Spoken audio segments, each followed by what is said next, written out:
What is CFAS to you? I had come to CFAS as a student, and when I finished my diploma, I mean, we can take it from there. So by the time I had finished the diploma and that level of schooling was done, we always had a bunch, like I was lucky to be part of a bunch of people who had graduated around then from the 8-year diploma or were soon to graduate and were very interested in the arts. And the fact that we were all together in this institution, we wanted to try something new. And kudos to the CFAS team, the management and everyone, and the teachers as well. They kept encouraging us to do things. So in this very same black box, or in the CFAS black box, back then it was a rehearsal room and we had like many mini concerts. Like the whole idea of the alumni got rooted to us during academy days. Dr. Kasinathan's daughter Dharini, she was the one who actually set up this alumni group and brought us all together under one banner, dancers, musicians, and eventually we started doing productions. It is a very precious memory for me and a very formative. Konjo, Okay. yeah, Please Pagla. got it. Okay. But you can tell me about your formative years in CFAS. So in CFAS, there's this 8-year diploma, and a bunch of my friends and I had either completed it or were going to complete it. So we're similar interests, similar skills in music. And it was a lovely time to be at CFAS at that time because we could just sit here and practice in the rehearsal room. We could moot our own ideas for programs, and the management team, the teachers and everyone was very keen to encourage us. That gave us not just the idea of music or learning music, but also how to run a program, how to coordinate logistics and everything. I would say it's a very, very important greenhousing period that I had in my music career. Very good. Of course, a little Oh, more smiley. owning your skills. If I were to say, I mean, like, it'll be very hard to put a value to how important CFAS is in my growth as a musician. The very first concerts that I sang were at this auditorium in CFAS. The very first productions that me and my fellow alumni put together, and even the ticketed programs, and some of them have gone on to like Kala Utsavam and like Esplanade Raga series. Everything, I would say, had its germination here. It's beyond, I feel a lot of gratitude to CFAS for having given, maybe I'll say that once more. I feel a lot of gratitude to CFAS for having given us that opportunity to learn and grow and to do our own things and sometimes make mistakes in the process. Institution is also about teachers. The institution itself, not just the teachers, because when we are trying to do something outside of CFAS, it's always, we have to rent, we have to pay, we have to give down payments, and as a bunch of students, we usually don't have that capacity, and a lot of backup help was given by the CFAS management team. A lot of musical support and encouragement was given by the teachers, also the dance teachers, whenever we did dance productions as well. You want to say something about your gurus? Okay. My gurus in CFAS, I first learned under Gauri Mami here, and then Mangalam teacher and Alapi Lakshmi and Rao sir. I would say they have shaped a lot of my approach towards music. Without them, I don't think I would have the maturity to try to do things on my own, to try to go out and sing, or to have the confidence that I can even say I know music.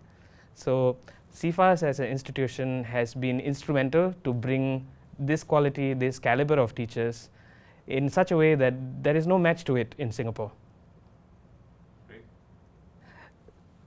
CFAS to me has always been a very joyful place to come to, whether it's interacting with the teachers or the staff or the management, because it's very rare to find one place where my love, okay, I'll say that again. It's very rare to find a place where everybody has that same love for the art or music or dance. So when I interact with fellow students, even those who are much younger to me or senior to me, and teachers, whether the age gap, it doesn't matter. Everybody loves music, and that love for music only makes me feel more welcome, because this is a part of my life I cannot ignore. this is a part of me that will always have to live on, and CIFAS in that way has brought a lot of joy to me. Thank you. Thank you so much.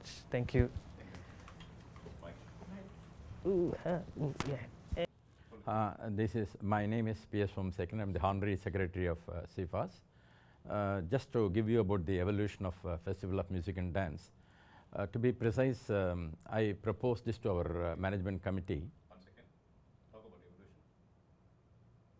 Just to give you an idea. You don't want to say when did we start? I want you to, just there, your introduction and everything came together. I'm just creating that space. Okay. Now we can talk about evolution. Okay. Yeah. See, I proposed the conduct of a Festival of Music and Dance sometime in October 2002 to my management committee with a budget of 20,000 Singapore dollars. And this festival is mainly to facilitate locally groomed artists to have a stage for more than an hour. Hitherto, they will have performances at Kumbhabhishekam or Temple Navaratri times for only about 15 to 20 minutes, whereas this festival gave them an opportunity to do for more than an hour. And then the festival grew from time. Then we also brought in notch foreign artists so that the Singaporeans will have the benefit of, if they don't go to the Indian December festival, they will have the opportunity in March or April in Singapore to listen to top artists. So we had 5 programs in a year, March, April, 2 Carnatic, 1 Jugalbandi, Carnatic and Hindustani, 1 Hindustani and 1 Bharatanatyam dance. This is the structure of the program. For quite some time we were doing it. And we also catered to the region artists also, like Malaysians used to come and take part, Indonesians used to come and take part. And it's the festival ran over a span of 3 weeks and catering to both Singaporeans, CIFA students, Singapore residents, from other institutions also, as well as from region also, and from, of course, India also. This is how the festival started and going on. We had the privilege, first festival was inaugurated by our 6th President, Mr. S.R. Nathan. We also had the privilege of Prime Minister gracing the occasion. There is a program sponsored by Deutsche Bank. Pandit Shivkumar Sharma and Zakir Hussain were the main artists, and Prime Minister was the guest of honor. He thoroughly enjoyed that program. And this was in 2007. This year, if it happens again, that would be which year? Usually it happens in the month of March, April, because we combine it during the school holidays and then we try to do it. We are doing it from 2003. Continuously we are doing it, except for the COVID period of 2020 and 21 we could not do. And the evolution also takes into account, we also provided for rising stars, the young upcoming students, to also perform for about 35 minutes to be precise. And one whole Sunday was dedicated from morning 9:30 to night 9 o'clock. They will, on turns, they will come and do various programs. That is giving them a platform. See, and the whole purpose, apart from giving them an opportunity, I must say that this festival facilitated more than 100 volunteers. You see, the spirit of volunteerism from among all the community, and also it created an inclusiveness. You see, North and South came together, North Indian, South Indian, they all came together and they were trained for comparing. It facilitated the festival, not only the artists, the students to perform, there are also people who were able to train themselves on comparing. And the stage fair, we call it Sabha Kambamnu Chollu. So the stage fair is absolutely gone. So it is also helping them in their personal walk of life also, in their school career, in their career, in their curriculum, in their examination, all places they were able to excel because it is giving them a foundation also. So சொல்லுங்க. So the next question, no, I think you've covered the evolution part of it in the arts festival. Now let's go on to the next part. The next part talks about having a festival of this nature, of the Indian performing arts. How does it benefit the local arts scene in Singapore generally? It could be in terms of awareness of other people on the richness of the Indian culture. From you? Yeah. Now this festival has reached out to the communities at large in Singapore, and there are also participants from local Singaporean, and they were also able to enjoy the music. After all, music is open to everybody. I think you might want to say is participants from other races.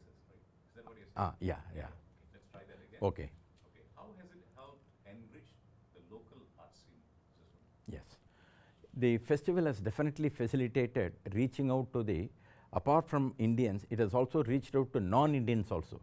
In fact, CIFAS has students from Japanese student, Chinese student, and we have reached out to Chinese orchestra, and number of other races have come and enjoyed and participated in the program and enjoyed the festival also. That's one major contribution of this festival to the local art scene in Singapore.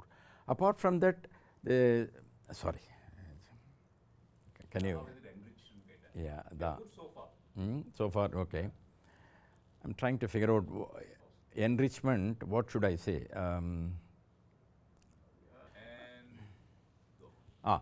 Apart from reaching out to the non-Indians, this festival has also contributed in terms of attracting non-Indians to come and participate as well as appreciate the Indian arts. That is one major contribution.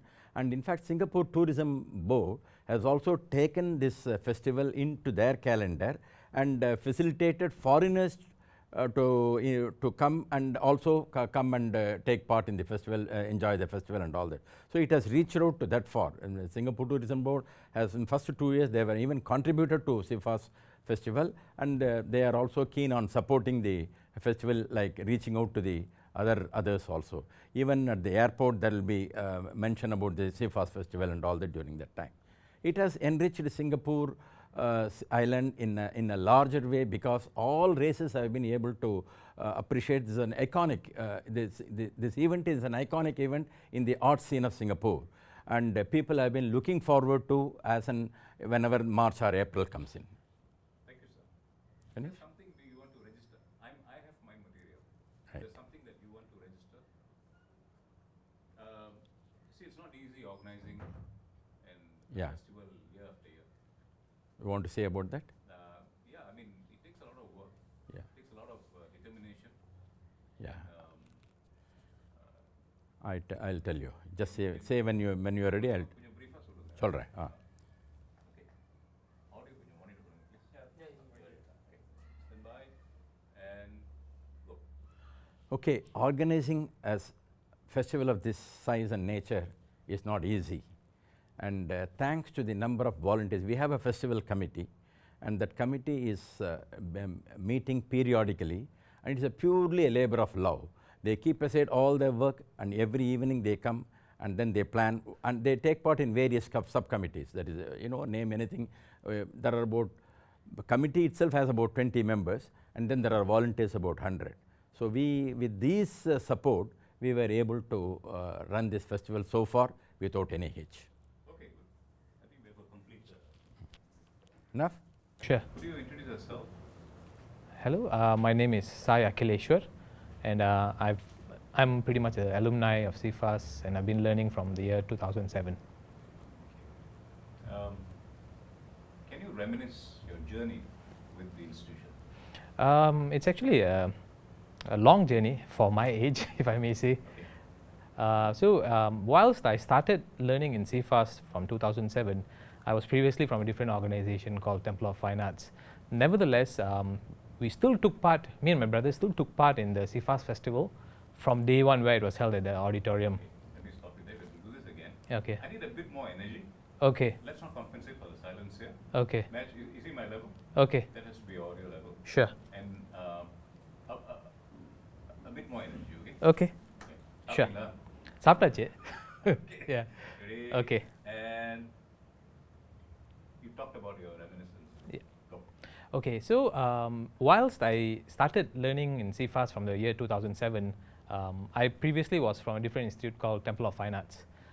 Nevertheless, me and my brother still took part in the CIFAS festival from the day of its inception, where it took place at the auditorium. But after finishing my national service, I joined, knowing that there's a very good guru, Mridangam guru, called Guru Sri R. Sundaresan. Once I joined, it was pretty much like opening up of dimensions, if I may say so myself. And from there, it was a lot of learning, a lot of being included into different groups where you meet a lot of like-minded individuals, very good gurus, performance opportunities and everything. So it was a lot of things. So I may also say a lot of classmates, a lot of course mates or mates from different disciplines became good friends, and more than just being musicians, we are like really close friends, and it still continues after 15, 16 years. So you form a fraternity of sorts. Yes, yes, very close fraternity, if I may say so. Okay, just say we form. Sorry? You take that. You Yes. just say, I think we have formed a fraternity of sorts. Okay. Yes, I think we formed a very close fraternity. And now, you perform quite extensively. Mm. I think it would not be a mistake to call you a professional musician as well. You support a lot of dance, kacheris and performances. So how has your years in CIFAS, how has that been instrumental or defining of where you are right now? To be very honest, whilst I had learnt elsewhere, joining CIFAS, joining my guru kind of made me grow exponentially. Number one, meeting very good gurus, a lot of visiting artists where you're exposed to, being inspired and being influenced. And at the same time, there were a lot of performing opportunities, because in most of the performance arts, the more you perform, the more you learn. The stage is the best learning platform. I've had the wonderful opportunity of like performing with many of my classmates, course mates, and also visiting artists. That's one opportunity where you can't get anywhere else. CIFAS is probably the only institute, if I may say, that can offer this. And at the same time, a lot of us managed to go through and get the diploma. I was very lucky to get the National Arts Council's postgraduate scholarship and go to India's Madras University and do my postgraduate in Mridangam. But what helped me was getting the diploma. That was like a card to go there, and they accepted it. So it was a great thing for me to learn, and it was mainly through CIFAS. Okay, I got both your comments that I wanted. I'm going to push you a little bit Sure. for something extra. Sure. See, over years, right? We are looking at next year would be the 75th year of CIFAS. All institutions develop, like, especially so, in dance. They'll say this Kala Shaktabani. This is Pandanalu. Yes. They have all this different. So is it something defining or characteristic about CIFAS, the music? So if someone says, hey, this is CIFAS, can you say that? Before I record, it's quite difficult to say that, because there are many. Yes, change. So it's difficult, but. But what is quintessentially CIFAS? The standard and the caliber. Okay, let's talk about that. Okay. Okay, roll please. So, if I were to ask you, what is quintessentially CIFAS? I think it's caliber. Yes, no. My question will not be part of your answer. Okay. So it's only you speaking. Oh, Can you incorporate my question to your Oh answer? yes, I'm sorry. Okay, Sorry. and go. I think the quintessential thing that many people will know is CIFAS's caliber of students. That's one thing I can say very confidently, because the kind of exposure that they get, performance opportunities, influence and inspirations is, I would say in Singapore, it's unmatched. So what is the formula? What is that one thing, you're telling me that standard. Yes. But what is the basis of that? What's the basis of that? Quintessentially, what defines CIFAS is standard, I understand. But there must be some fundamentals that ensures that. Could it be the quality of teachers? Oh yes, okay, yes. Yeah, let's go. I would say the main reason why the standards are very high among students is the quality of teachers. CIFAS spends a lot of effort to bring really good quality teachers and ensure that they stay for a long period where they can influence and inspire students, because if a teacher is only there for a very short while, it's very difficult to build a community of sorts, a student community. And I've been very lucky to have such a guru that CIFAS brought, and me along with easily 15 to 20 other students were built up to performance standard. So it wouldn't have been possible without CIFAS and its wonderful thinking. I think with you, it's also quite telling that you have a job in the arts field as well. And I think, were you inspired? Do you think your years in CIFAS put you in that frame of mind? Yes, I mean, I would Let's say. Okay, now we can start like that. I'm Okay. doing this now. Now I'm one of the programming officers at Esplanade. My main role is to curate and put performances and festivals together. The interesting thing is, while all the way till coming to CIFAS and being introduced to my guru, I was just a hobby mridangist.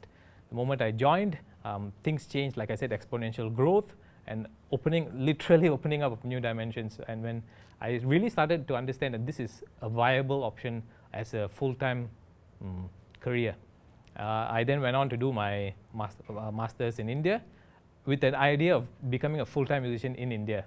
But I came back due to many reasons. But I would say if I hadn't met my guru in CIFAS, this change wouldn't have happened. And because I still wanted to stick with the arts, I managed to find a career in Esplanade as a programmer who's kind of behind in the scene, but still involved in the arts. So CIFAS is still, in a way, a good place, or a place that inspired this. Give you a different aesthetic paradigm. Okay, thanks, Sakleshwar. Thank you. Thank you. Can I introduce yourself? Sure. Well, my name is E. Sukumar. I've been associated with CIFAS right from the time that I was a young kid. But I became a life member of CIFAS in the 1980s.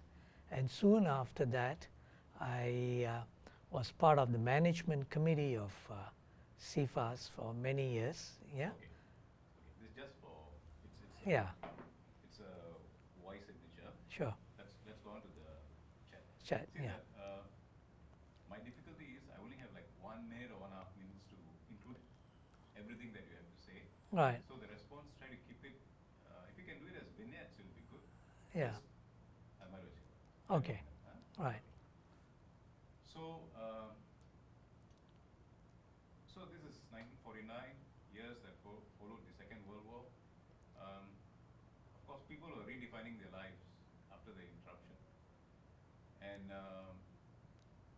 that saw the birth of CIFAS. You may have witnessed, or you may have at least heard from people who were instrumental in the formation of this society. Probably no one ever thought that it will last that long, or it will grow from strength to strength. But can you, for the record, could you just recall for us the circumstances and the condition that surrounded the founding of CIFAS? Sure. I must first say that I'm privileged to be asked to give this interview regarding the history and accomplishments of CIFAS, something that is an organization that I've been very closely associated with, because it was formed in 1949, and that was the time that my father, Mr. R.P. Iswaran, was one of the founding members of, it was known then as the Indian Fine Arts Society, not CIFAS, but Indian Fine Arts Society. He, together with some of the founding fathers like Mr. K.P.A. Menon, Mr. S.N. Dure, Mr. Subrailu, they were all, if I can recall what my father had told me, there were 12 founding members of CIFAS at that time in 1949, when it was formed in May of 1949. Why did they start this? They started CIFAS. Okay, they started CIFAS because they wanted the new generation of Indians in Singapore to have their grassroots properly rooted in the cultural expansion of the Indian arts in Singapore, and they thought that it was high time that they put together this society, and that led to the formation of the Indian Fine Arts Society in May 1949, and also that led to the development of the first official address of the Indian Fine Arts Society. And that at happens to be your house. That's right, 132 Rangoon Road, which is just a 2 or 3 minute walk from our current location actually. The reason being that Can you incorporate that? My question will not be part of your response. I'm just sort of pacing you. sure, So just say 132 Rangoon Road, which happens to be my house. Can we yeah.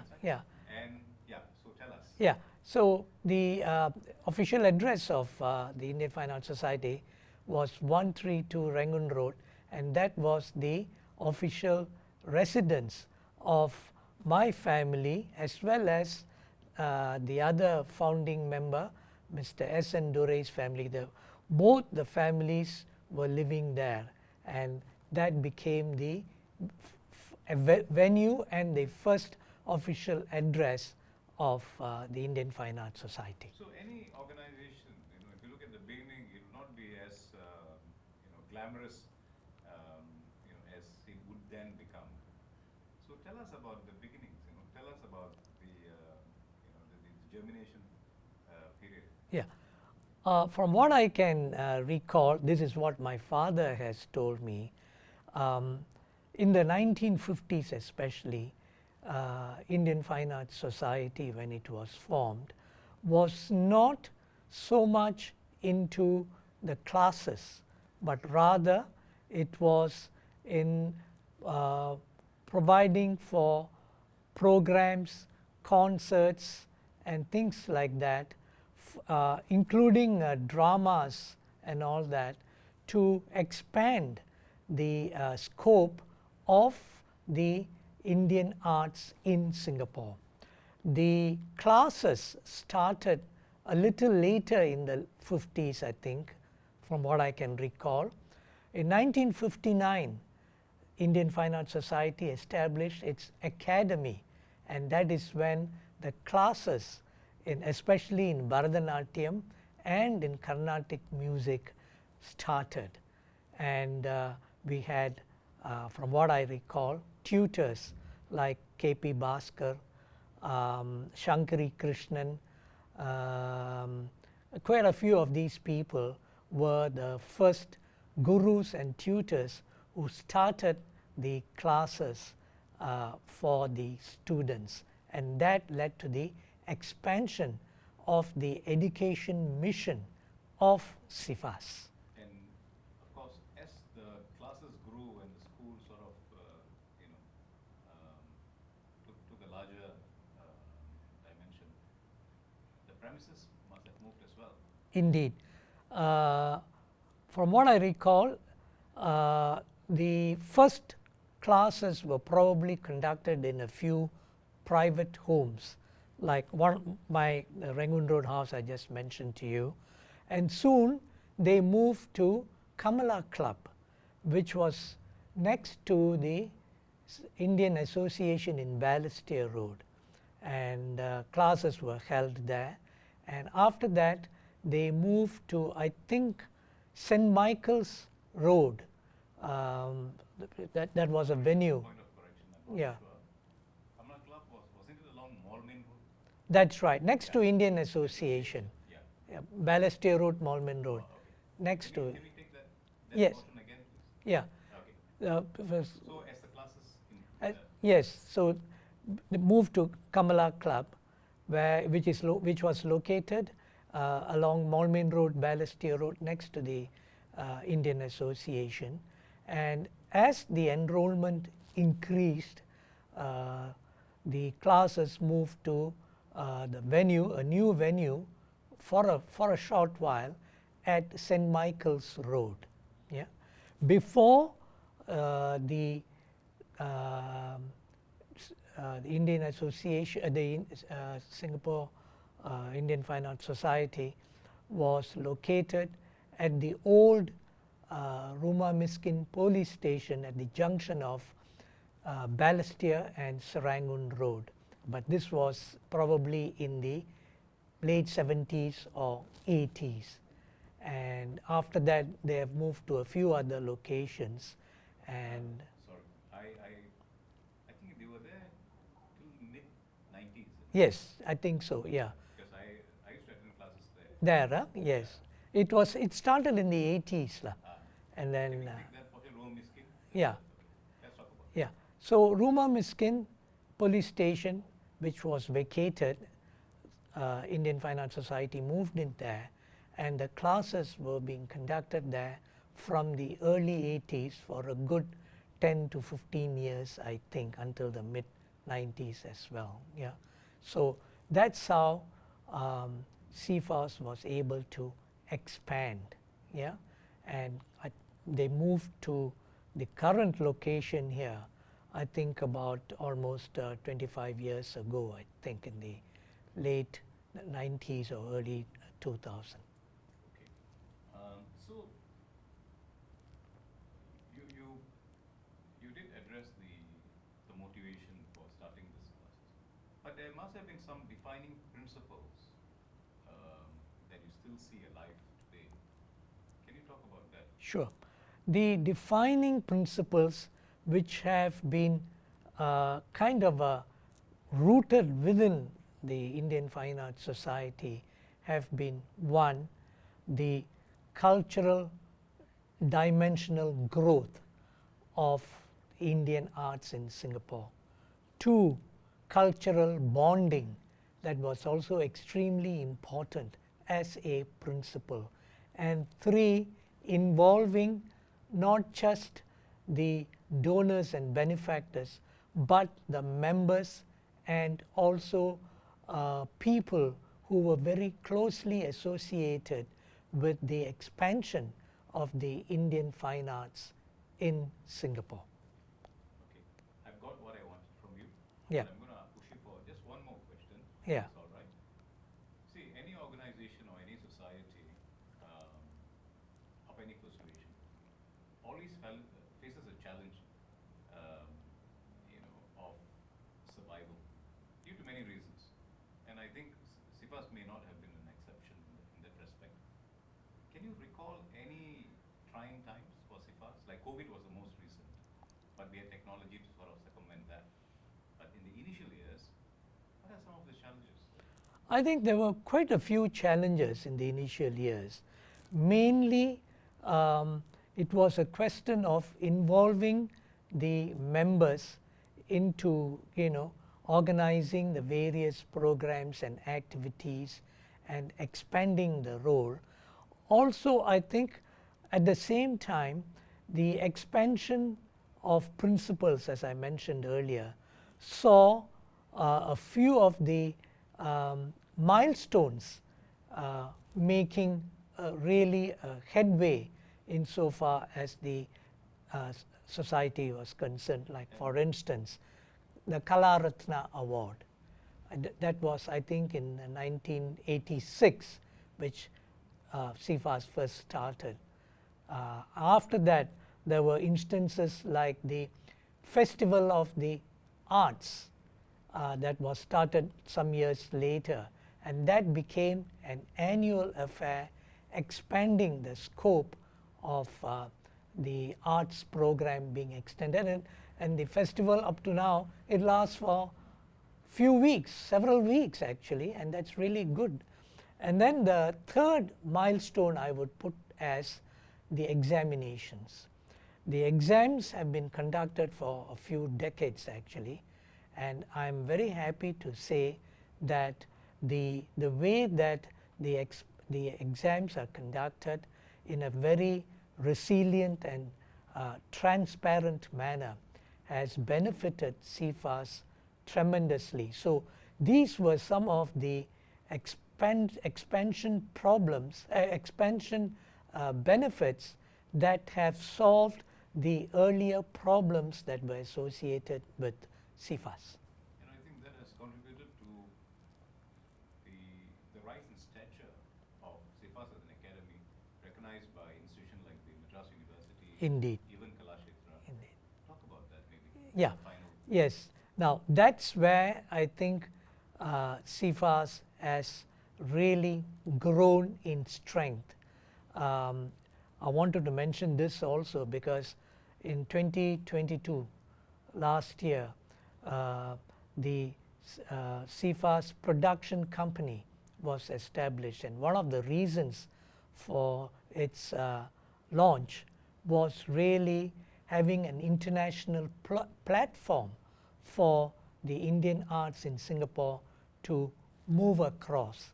So I think this is something that although it was not within the founding principles of CFAs in the 40s, in the 50s and 60s, but these have all made sure that CFAs, which is going to celebrate its Diamond Jubilee next year, it's indeed a great thing, and it has led to the growth of this organization to what it is today, a very prominent and top Indian arts organization, not only in Singapore but even in the international arena.